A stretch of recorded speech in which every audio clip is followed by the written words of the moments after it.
Hi, my name is Owen Magab-Inawo, and welcome to Hiver, which stands for HireYourVirtualAssistant.com. On this blog, we're all about teaching entrepreneurs how outsourcing can help them work on their business as opposed to working in their business. And every now and then I bring on small business experts with insights on specific topics that I feel that you can learn something from and implement in your business. I'm so excited today because I have Kevin Dwinell from Brand Thunder to come on the show to share with us something that I'm currently working on and currently learning how to do myself, which is how to build a community online around your business, around your product. So I brought him on the show to come and share with us his insights on how you, as a small business owner, can be out there, engage in interacting with prospective clients and basically build an online community around your product and your services. I look forward to talking to you at the end of the show. Thanks.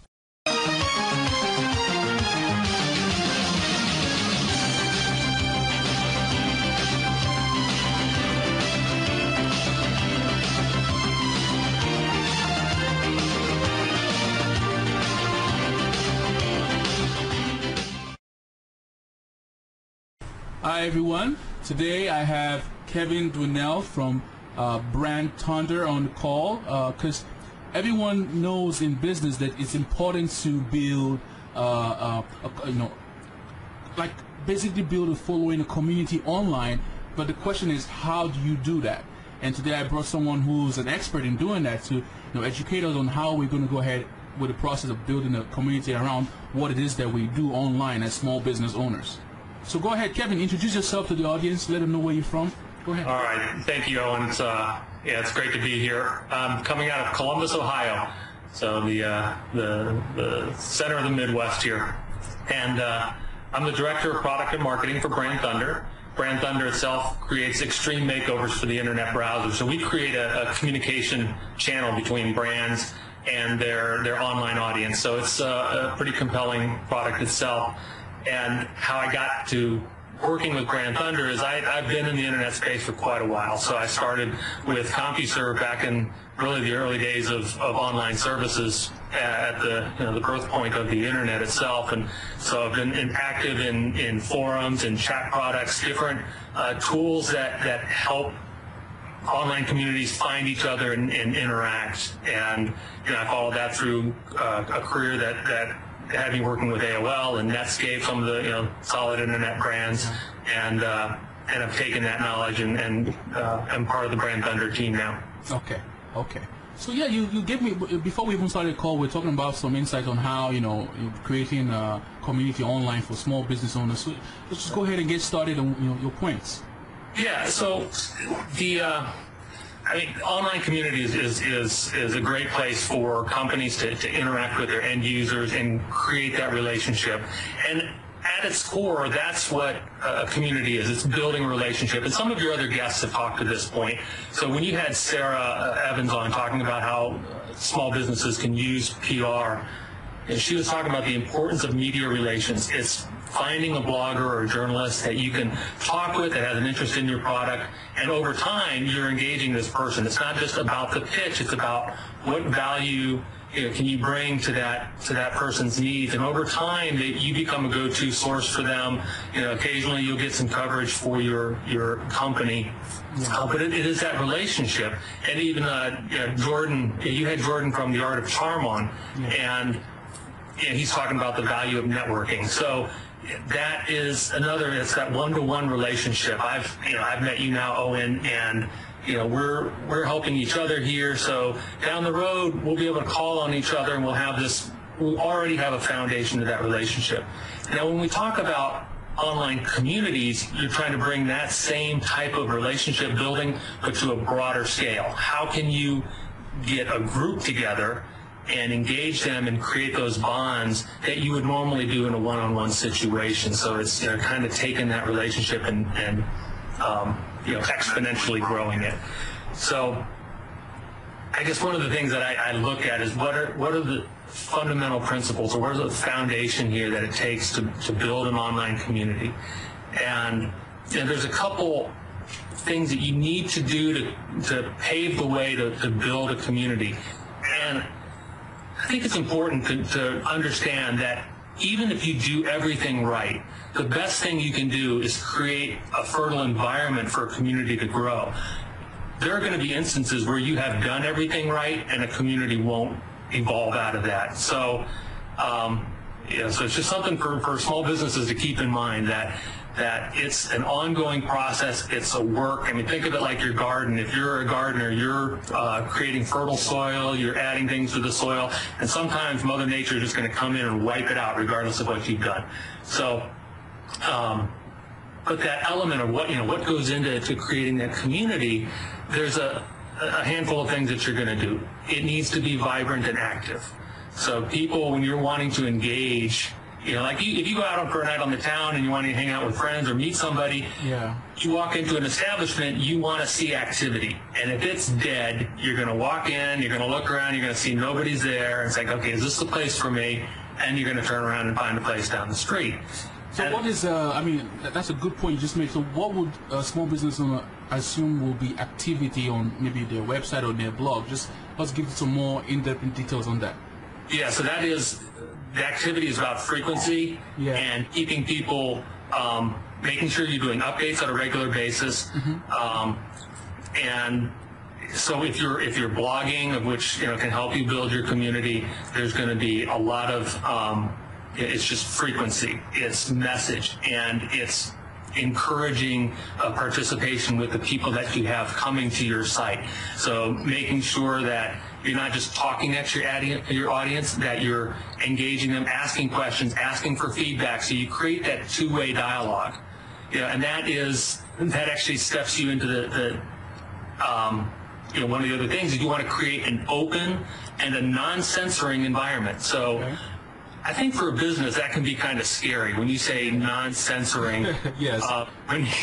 Because as you invite people in, they're not all going to be fans. You're going to find your share that are vocal opponents. And so you've got to be prepared for that, and you've got to give that audience their share of the voice. Otherwise, if you start stepping on them, you're going to crush the ability for that community to grow. Everyone needs to feel welcome. That's not to say you can't maintain a level of decorum. People need to be professional, they need to be polite, and you can enforce that. But if someone's got bad news, you're going to have to listen to that as well. Yeah. And one thing too is that I think also with a business owner who has a blog online trying to create a community, it's really kind of like, who is your end user of your product? Because if your end user is a consumer, maybe their activity on your blog might be very, very active. They might be very active on your blog with responses and all that. But if your end user might be a business owner, there might be a difference in the way they relate with you based on the products and the information you have on your blog. What's your view on that?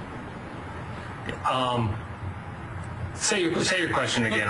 The question now is really kind of like, okay, if you have your your people who buy your products or your services being consumers, and comparing that with your end clients being business to business now. So what kind of engagement do you see? Is there a difference in the way your engagement with online building a community would be if your end users were were consumers, or if your end users were business owners? I think it's going to.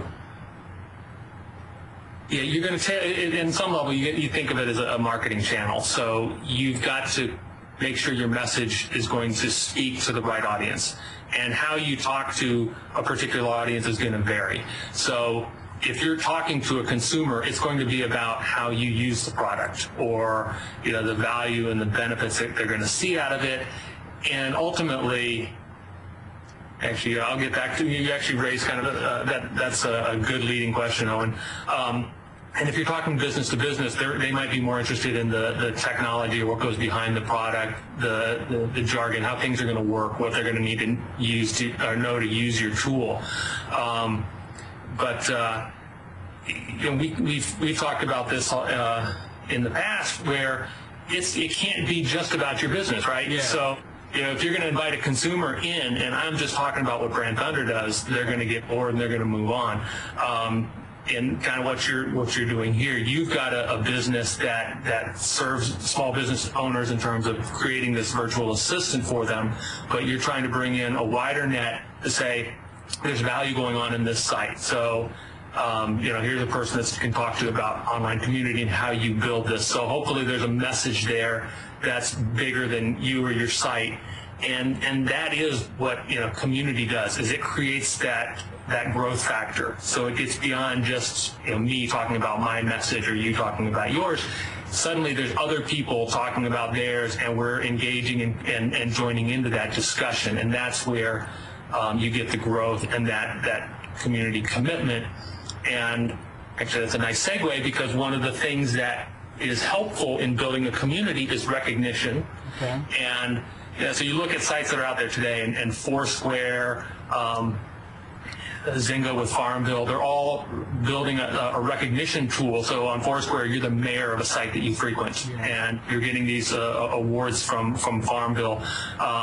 In an online community, you start to get that opinion leadership, and there starts to be a natural, I'll call it a hierarchy. That might not be the best word, but in a community, you have people that guide discussions and people that start discussions, and then you have a lot of people that post an occasional question or occasional response, and then you get a lot of viewers, or the people that just want to see the information. They don't really participate. But the opinion leaders get some benefit out of that. They like being the people that the person that people go to for answers and information, and that's where a community can really take off, is when you start to encourage that participation and let those people that fit that role nicely drift to the top of your community and really kind of lead those discussions. That's a good point. That's a very good point. What ways will you actually encourage that participation on your website? Say you have a blog and you start blogging, and people, maybe joining your newsletter or your email newsletter. How can you now? What steps can you take to encourage those people that have something to say to come on your site and say something?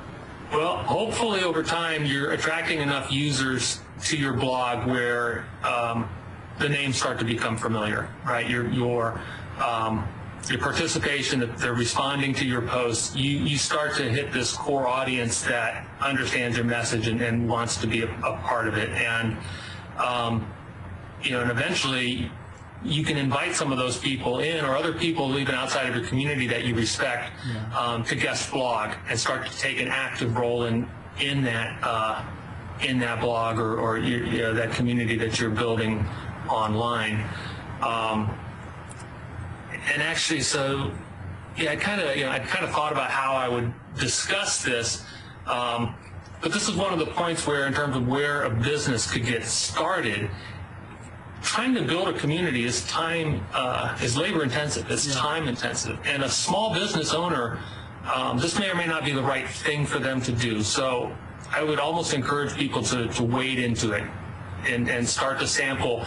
And guest blogging or participating is a way to start doing that. I think most companies do need to have some sort of presence, and whether it's on Twitter or Facebook or their own corporate blog, they need that practice. I heard once that we're all artists, right? You just got to get the first 50,000 bad drawings out of us. Yeah. And that's true for sports. It's true for business. It's repetition which makes us better. And so if you're going to be good at building a community and communicating with that community, you've got to start practicing. So you need to start writing your blogs. You need to start tweeting. You need to start doing updates on Facebook. And you do it at some low level that you can commit to and help your business grow. But then as you get that voice and you start to feel comfortable with what you're saying and what your message is, now you can go out and do that occasional post on somebody else's blog, and now you're extending your reach, helping people discover you because you're being active and going out and engaging in communities. And then then as things continue to evolve over time, you bring that more in-house. If it's right for you to own and manage your own community, you can do that. It may be right for your business that you just become this occasional editorial voice somewhere else and build awareness for your company.